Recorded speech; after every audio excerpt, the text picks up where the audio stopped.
What's up guys, it's Talon here, and in today's video we have another viewer VOD review. Today we're going to be taking a look at Xsorb, and we're going to see how he performed in the Solo All-Stars tournament.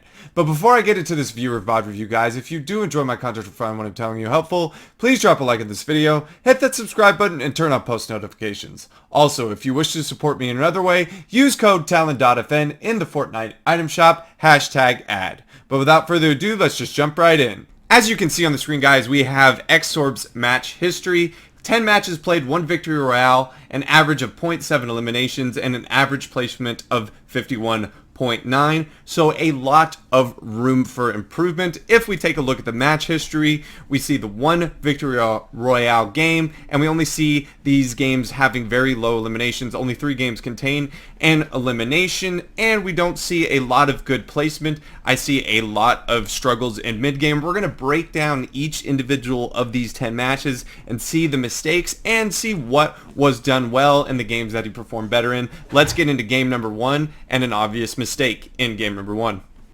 We're into game 1, and we have a gigantic mistake here early on. We have nearly capped max, we have max shield, we have max medkits, we have a scar, and we take the natural launch pad as we are moving to zone. We have a good opportunity to get ahead here, but instead we get caught in a bad situation just because we just get a little bit too greedy. Now, as you're going to see, there's this opponent here, and we're out in the open. Now, there's some better options than what ends up happening here. He could have gone left to get behind this tree, or landed up on this ridge, but the mistake here is going to the right where there's tons of open space. This person has free aim and free shots on you. As you start getting sprayed here, you should probably move back. So once you get starting beamed getting here, and he's pretty close by, need to make a dive either back to the way. I don't know what I'm saying. Why can't I speak English?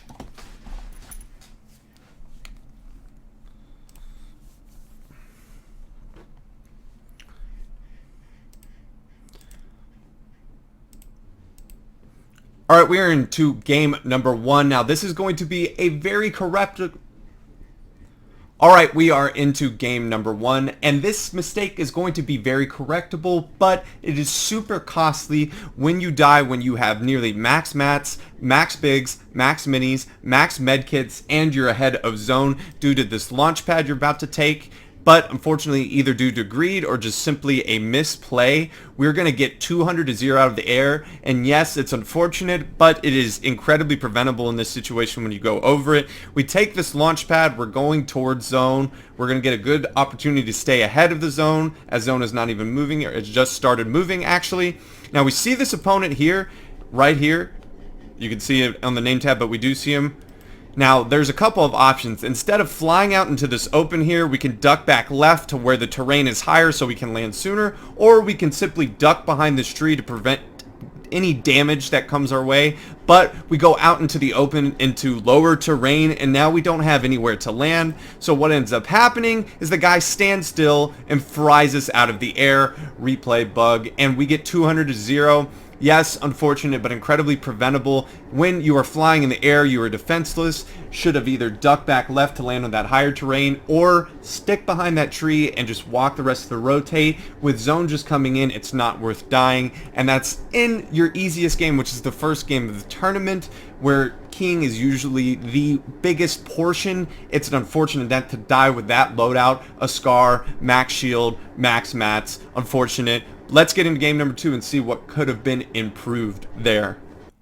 Alright guys, we are in game number 2. We saw the early mistake in game number 1. We have a much better placement and much better performance this game, but some things to still work on here. We're absolutely kitted. We have launch pads, we have blue pump, we have scar, we have chug cannon, we have 6 minis.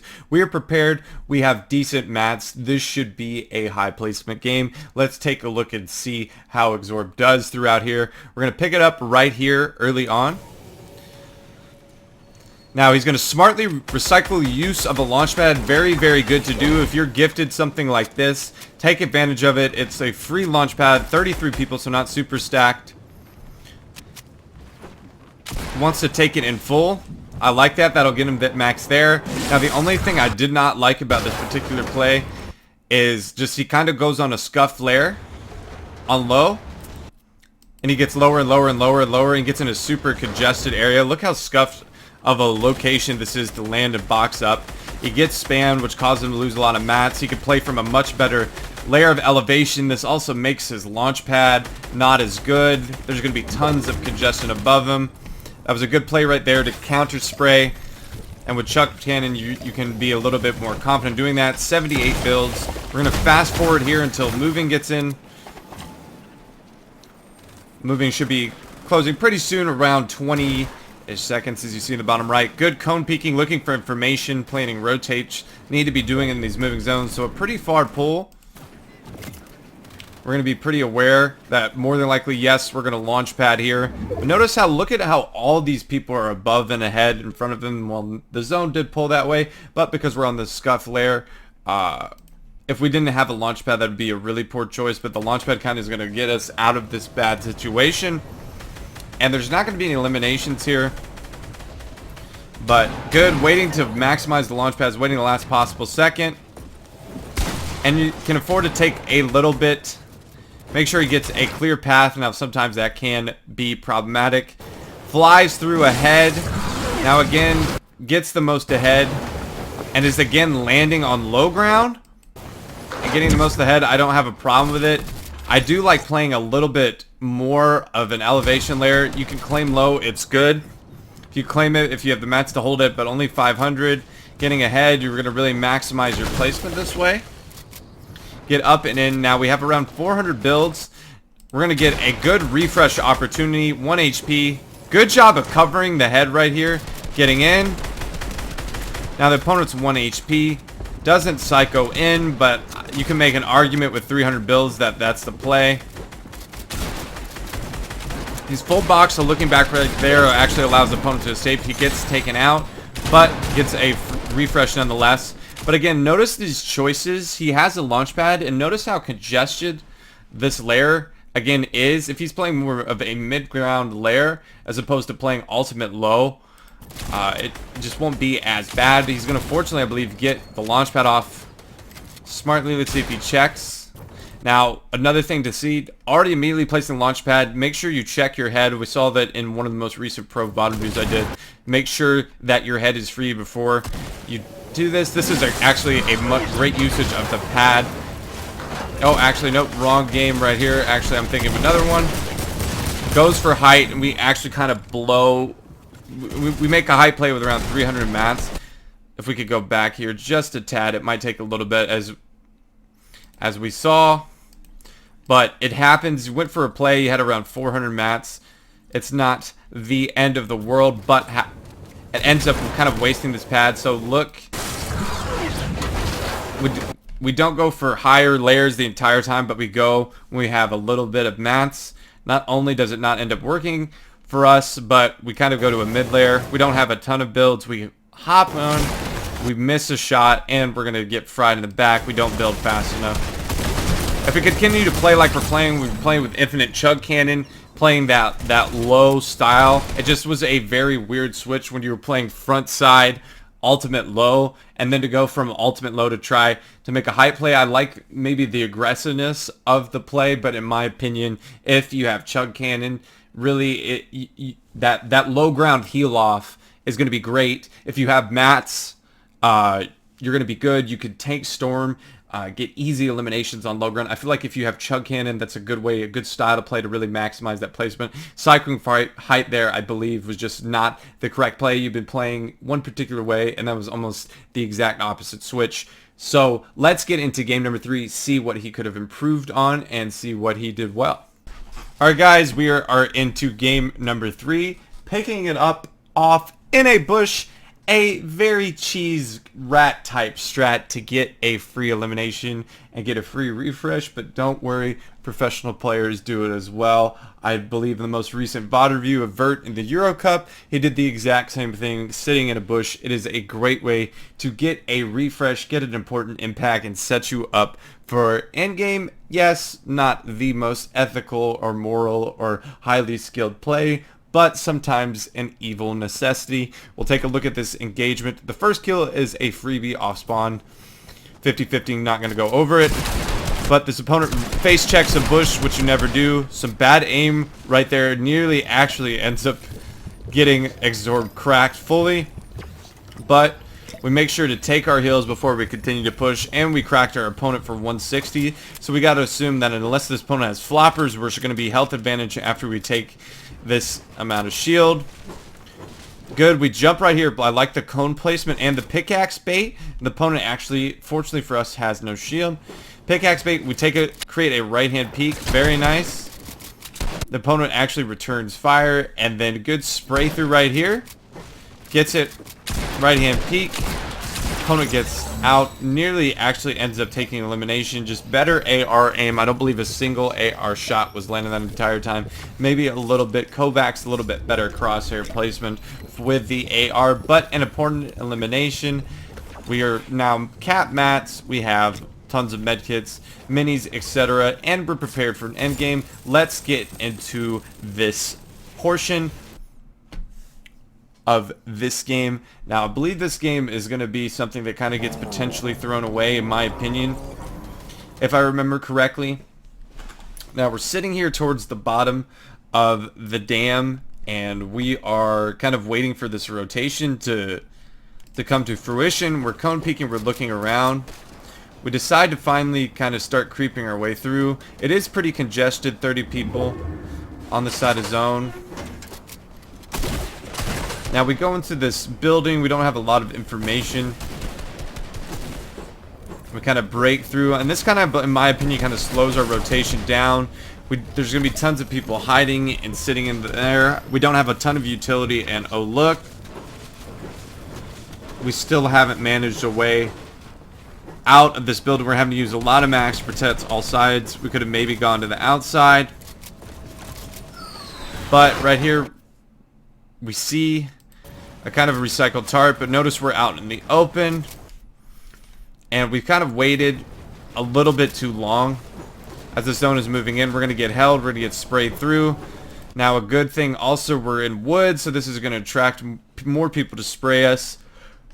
And we're kind of just kind of lagging a little bit behind in this rotation. I believe, like, if you go a little bit earlier and kind of maybe rotate a tarp, also be aware that almost the entire lobby is up and above.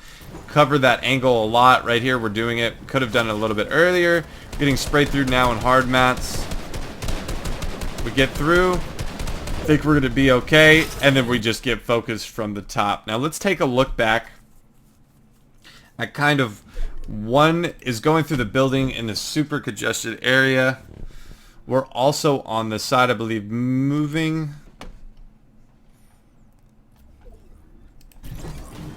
So zone isn't moving in. We don't have the worst pull in the world.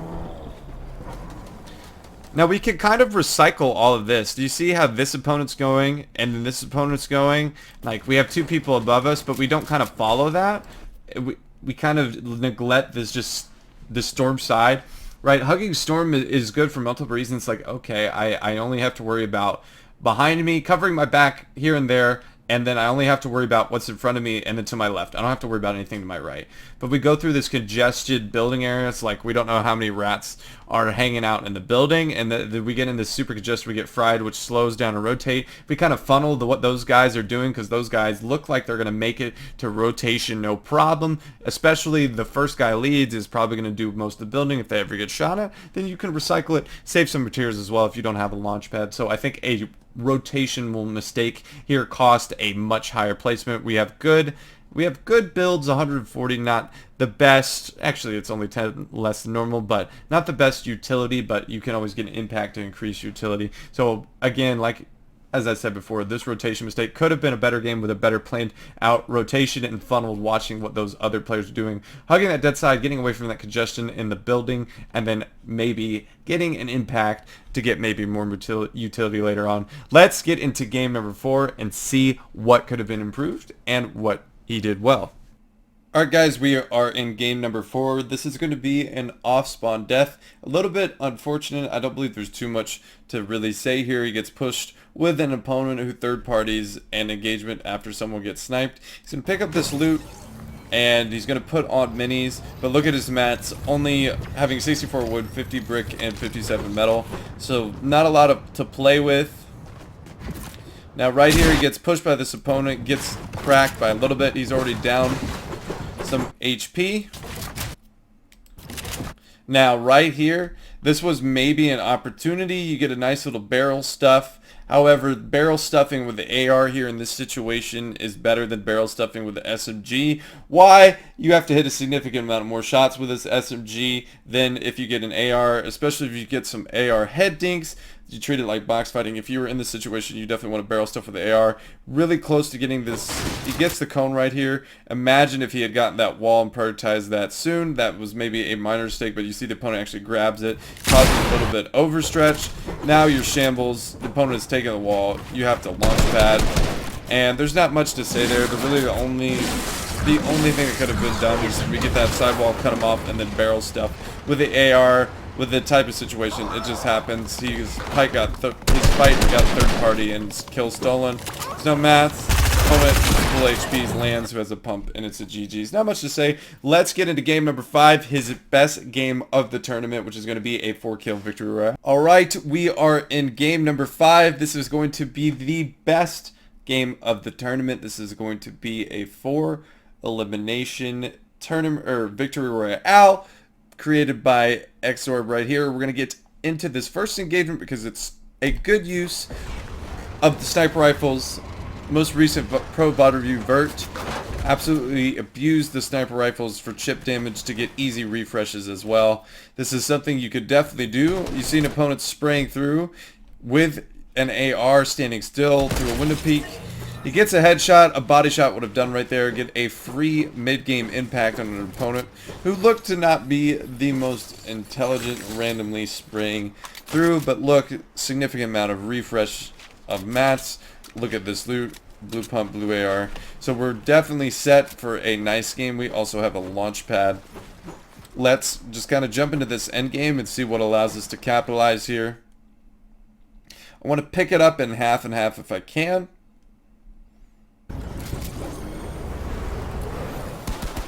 There, perfect. We made a rotate to half and half. We have 4-2-4, so really, really fantastic materials. We have one pad to work with. There, I'm going to fast forward a little bit more. Good, always cone peeking for information. I think it's definitely a good quality. 28 people here. We have a favorable zone. We're going to look at some movement. Let's see here. Good little layer switch, a little bit more clear. This is going to also allow us to use our launch pad. Make sure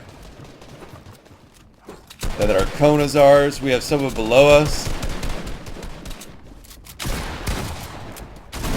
I personally would just get away from the situation. It's not worth wasting mats getting constantly sprayed. Maybe make one more box or just get away from that particular opponent to where you can't do that. But we are pretty congested. We're going to tarp here.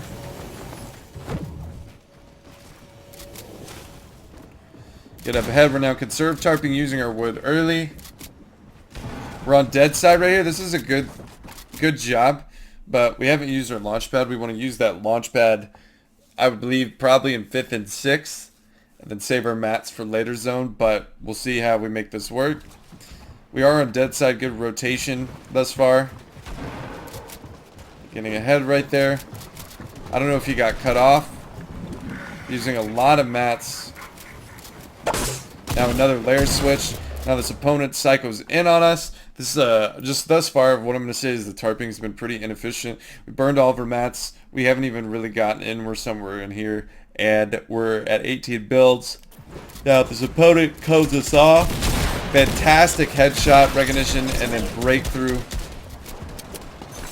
Get an important impact refresh right here. Doing a good job of at least staying dead side. We get another pull. Now we use our launch pad. It's just good. We go back to front because we need to heal. Now maybe a conserve pad would have been a little bit better. Being up that high and only being 3 tap to an AR. High ground, if he gets focused, it could be a lot worse. But this is again a good job sticking on a very uncongested side. And getting ahead, which allows you to keep your heals. 27 builds to use.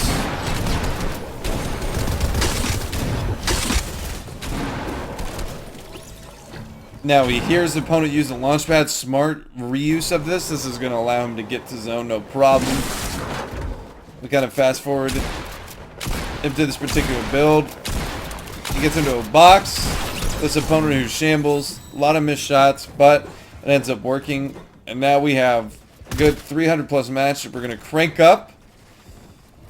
Good. This is a good recognition of win condition right here. That was really smart. I like this high take a lot better than randomly just doing it than what we saw in one of the earlier matches. I believe it was match number 2, where it was like we've been playing ahead with the launch pads at low ground the entire time, then randomly just go for height. We just got an elimination. We just got a good refresh of mats. We're healthy on mats, about 50-ish builds to play with. We're close to height. Let's challenge it. And then as soon as we challenge it, guess what ends up happening? We bully the guy off height. We're able to get our heals off. Now 30 builds. The only thing we have to do is act like we have mats. We're going to sit up here on high ground. See second height, building off wood. We're going to spray. And we're single tarping over. Good reconnect. Probably don't have the mats for a reconnect. But what we can do is sit on high. We want to maximize this spray that we don't get shot. So now notice before how we were over the builds and now we're not. We need to make sure that we're underneath the builds, because if we get chopped, we want the distance to be as minimal as possible. You'll see when any professionals start, they're always using the builds below them as a reference point up to kind of make sure that they don't just get shot for a significant amount of damage. Yeah, we only have 4 builds to play with, so we can't play ahead as of yet. Spamming through. We drop. Now we're completely out of materials. Now we're kind of also gifted with zone coming back. A smidgen, it gives us some more time. Staying up on high ground in a 1v1v1. What do you do in a 1v1v1 situation? Always sit on high ground until the teams below fight, and that usually will net you an extra placement point and usually an advantage going into the 1v1 and moving zones. That's exactly what ends up happening. Great right here, recognizing getting ahead. Now he has no mats. Spraying through constant pressure, not allowing this opponent to heal. Just being annoying. Opponent is trying desperately to get off his minis. Xsorb is going to be much healthier. He spams them out, and then the opponent runs out of mats, and it's a free elimination. He played that pretty well for the most part. Very clutch kill in this particular when he got coned through. That rotation was not ideal. A lot of wasted mats. Switching the kind of layers constantly throughout the same rotate, not efficiently using those materials.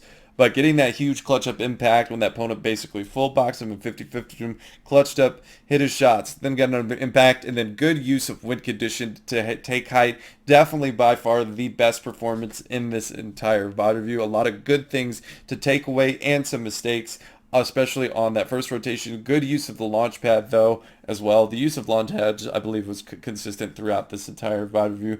But let's get into game number 6 and see how he performed there. Alright guys, we are in game number 6. This is going to be, I believe, a 47th or 48th place with no eliminations. And we're going to take a look what contributed to this death. Now, code peeking, trying to get information, and we begin to make a rotate. This is the right decision. However, again, just a mistake. This should be something that is definitely expected. Look at all this congestion. And you're trying to go for a vehicle while this opponent is more than likely cone peeking on it. There's more than likely not just going to be a good car next to all this congestion that isn't going to be in use.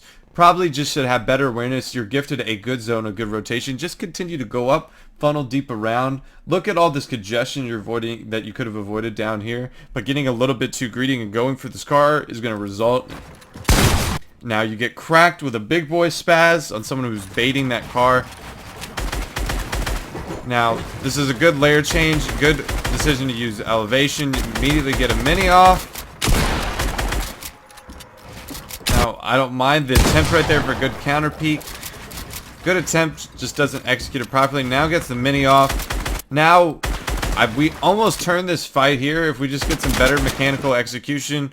Got to recognize that Metro Classic coming. A great counter to the Metro Classic is the X8 Classic. If you do the ramp phase technique, let the opponent kind of go into the box. It makes their visual very difficult. All they see is yellow. You can tap on their forehead, or you can, if you're even smart, if you read it sooner, you can run back out, full box them essentially by retaking this wall, and you have all of the pieces the opponent is essentially trapped. But didn't recognize. Good quick mechanics. Now you've done a good job of having an opportunity maybe to get a free return shot. You don't get it. Now right here. Now the opponent uses the clicks X point to just one tap the wall and get in immediately. We don't see any recognition. We only hit a 46. The opponent also has a spaz and the fight ends. But this death is again avoidable if we're not too greedy for the car. Didn't need to take it more. But with that short side of zone, look at actually the end of the rotate. If you look here where you're eliminated, there's only that one player left that eliminated you from you fighting and they're not rotating. If you just go through, look how you could have maybe easily funneled to a super uncongested side. Again, as you see, most of the congestion coming in this way. So an unfortunate situation. Let's get into game number 7 and see what could have been done better and what was done well. Alright, we are into the next game. This is going to be a quick death off spawn, and this is just a pretty good lesson. Just don't 50-50 chests in tournaments. Your games are too valuable to lose them to 50-50 random luck. Just land at a different spot at the POI, even if you're a little bit more scuffed. If there's this significant amount of traffic all landing at the main portion, I respect the plan in wanting to get the slurp barrels. However, I just don't believe landing on a house when there's literally this amount of people here. Not the best. The opponent gets the gun, you 50-50 the chest, and you lose. Now, should have recognized also that you didn't have the mats to go for the block off. You could have probably easily gotten the weapon as well if you hadn't gone for that block off. That gave the opponent extra time to get closer to you when you were opening said chest. But just not a good idea to 50-50 in tournaments. You want to maybe, not as big a deal in an arena, but in tournaments can definitely hurt you. Not too much to say here, to be honest. Landing craggy cliffs, you're not going to make it off spawn 10 out of 10 more than likely anyways, so don't sweat it. But however, you've got to maximize the games that you do make it out when you're stacked, because there has been a significant amount of games where you've had excellent loot. Let's get into the next game. Let's see some mistakes and see what was done well. Alright guys, we are into the next game, and we are trying again the bush camp strat. We get a pickaxe battle off spawn, which I'm not going to go into. I went just over it in game 7. I'm not particularly a fan of 50-50 chest in tournaments. I don't think it's worth it. If that is happening, find a different chest in the POI to land, or land it a little more less contested, because again, it's a 50-50, and what do you have? One time he dies off spawn, one time he wins. And this is again going to jump into this engagement, and we're going to see what could have prevented this death from occurring. Now we hear a car coming through. This car is smartly going through bushes. Actually, it's not this car, it's another car. That kind of pulls up here, as you hear. And now, one, you get rammed in the car for not moving out. This passive is in tournaments, it's not right here. This opponent is sitting up on a right-hand peak. Get out, create space. Good job. And recognize that you're more than likely not going to be able to get this big off, especially with the third party, so we need to go for a big counter damage shot. We're trying to effectively create space. Good, we get the cone off. Now, unfortunately, the peanut butter was not executed correctly. What do I mean by the peanut butter was not executed correctly? When you do the peanut butter peak, what you want to do is you want to follow your builds towards the top, because if you jump straight up, it actually leaves you exposed. So I'm going to play it in super slow motion. Once we get to that point, I should do that actually. So we're doing a good job of dealing with the pressure of the third party, and we do a great job of catching our opponent here on a double swing, but we don't execute. So notice right here, we get this cone, and instead of jumping up and to the left and following the Dorito following the edit, what do we do? We jump straight vertical. Not only that, our opponent actually shoots the wall, but we hit a great shot. Counter. Now the opponent, I believe, gets the wall, and we're getting annoyed, peppered. Now get right here. Unfortunately, the opponent's done a great job of using the tac shotgun. Not too much you could have done, however, than just getting out of the bush and avoiding the car. Sometimes if the opponent saw that you got hit with the car, and then more than likely maybe reason why he continued to key. Also the fact that he had a gold tac could have probably tipped him off as to wanting to be a little bit more aggressive. The opponent smartly took the piece control. The third party is making that incredibly difficult. I don't think there was any major mistakes. There's nothing that in that engagement. Unfortunately, that's just Fortnite, honestly. You're getting pressured from the side, so you have to take care of that. You have someone on your wall. You've hit a big shot. You did what you could. You tried to get that right-hand peek. The opponent has the cone and has the front wall. The only maybe additional play is if you edit out to the left with your left wall to get away from that pressure on the right and to make sure, but you also run the risk of, as you're editing through, just getting cracked as you did. So maybe going for the shot, 50-50 shot when the opponent has a right-hand peek. Not the best, maybe getting away or creating more space towards the back. Again, the opponent does have that cone, just got taken due to the pressure from the side.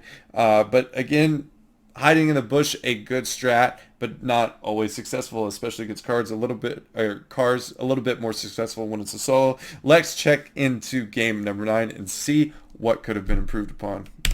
All right, we are in game number 9. Now this is going to be another off-spawn death, and we're going to take a look at some things that could have maybe prevented it. However, I just truly believe this is kind of the nature of craggy cliffs, and when you land main, where slurp barrels are going to be, it's going to be heavily contested. There's going to be a lot of opponents. Things are going to get drawn out. You're going to run out of materials. You're going to get third-partied because it's constantly happening throughout. Notice we're shambles here on materials. We've already been kind of box fighting these opponents for a while. We're kind of looking for picks. There's this opponent down below. Notice we're sitting at 10 builds, but we do have shotgun AR. We're kind of cautiously playing slow. We hear this person above us creeping. We're not exactly sure where they are. We don't really get to see what happens due to the replay kind of bug. But we end up getting cracked we get cracked from above by someone who was lurking. Now we don't have mats. We're getting pushed, and then the person who we've been originally fighting is then going to third party with a pistol who we've done no damage to. The other person hears our shield get cracked. We don't have any mats. We can't cover our head. And that is a GG's. Now again, this is probably just a result. Not much you can do, but when you have the same plan landing at the same place in the POI, you're going to be contested, especially if that place has free shield. And this has kind of been a constant issue throughout the VOD review, is that this drop spot has been very just unsuccessful about half the time and has been successful half the time. And unfortunately, what's ended up happening is not maximizing the end games where you come out of here with really, really good loot. Has really, really hurt, because this is just going to be the nature of the beast.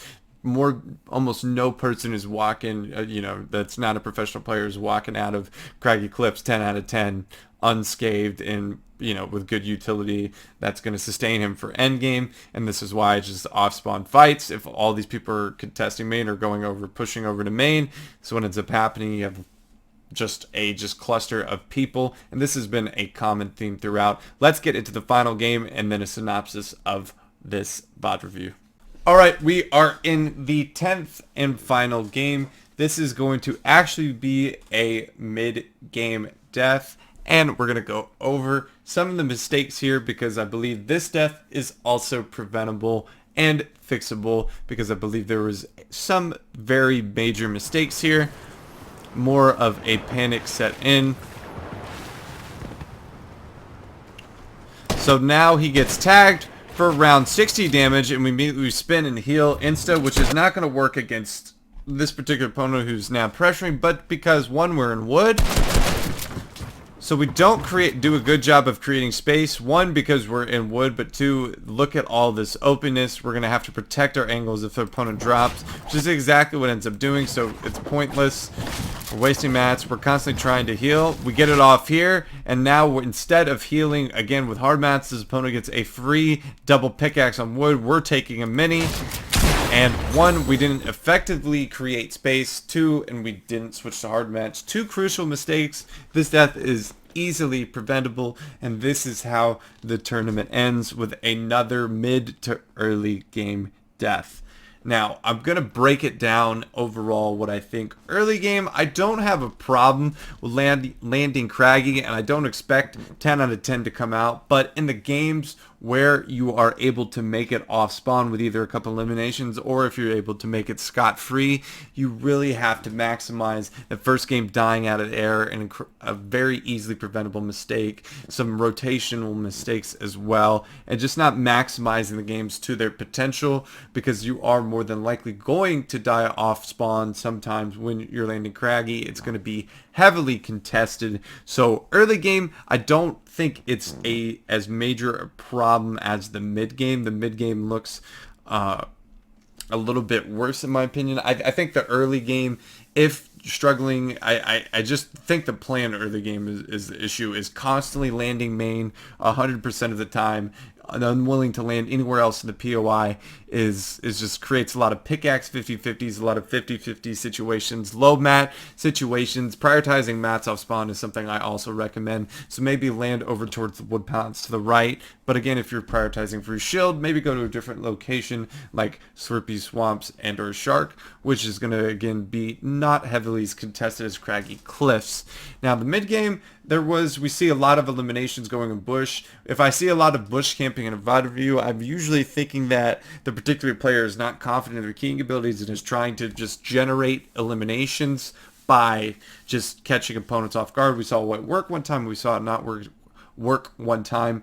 And again, we didn't see a lot of eliminations in this VOD review, only 7 in 10 games. So if keying is just something and confidence, the best way to build confidence is keying is go to arena, play solos, and work on keying, and just gain confidence in your fights and be confident in taking more fights to get more eliminations. Eliminations have been kind of rendered not as important recently with the most changes, placement as being oriented, but still an important facet, especially in that early game with that blue pump and Scar in that first game with max mats. Playing very, very aggressive would have definitely helped, and maybe that's what caused the launch pad play in that game that unfortunately resulted in 200-0 death. But I think that a little bit more confidence would be better instead of just sitting in bushes hoping to get an occasional pick. It's definitely smart, it's intelligent, but doing it constantly in a tournament could just maybe show a sign that just a lack of confidence, and especially if the tournament's not going as well as you want it, you might want to just try to force these eliminations or praying that you hope something kind of falls into your lap. Now endgame was very solid. I saw a lot of good dead side rotates. I saw really good usage of the pads. I think there was only one time where the tarping was incredibly inefficient, and where he clutched up and hit that one shot, which I discussed when that occurred earlier. The endgame I felt like was by far the strongest. My biggest critiques, I would say, for this player, and what definitely needs to be worked on, is more confidence at keying, and then just kind of fix that early game is if you're going to land Craggy Cliffs, if main is contested, maybe land somewhere else, or maybe land in a different part of Craggy, which is more material dense, because mats were an issue throughout. Loot, RNG, all that stuff is definitely going to be random more off spawn. And again, with Craggy Cliffs, you're going to be highly contested. I'm not a big fan of landing POIs and solos. I like landing at more low-key locations, Logjam, Shark, islands outside of Coral Castle, Lighthouse, any one of these new satellite dish array locations. Just stuff that it's not going to provide 4 or 5 people that are to be contesting for your loot, because it's going to be difficult to, even if you are somehow managed to make it off spawn, to have the utility necessary to succeed later on. But overall, guys, I hope you enjoyed today's viewer VOD review. If you did, please drop a like on this video, hit that subscribe button, and turn on post notifications. And I hope I'll be seeing you in the next one. Peace.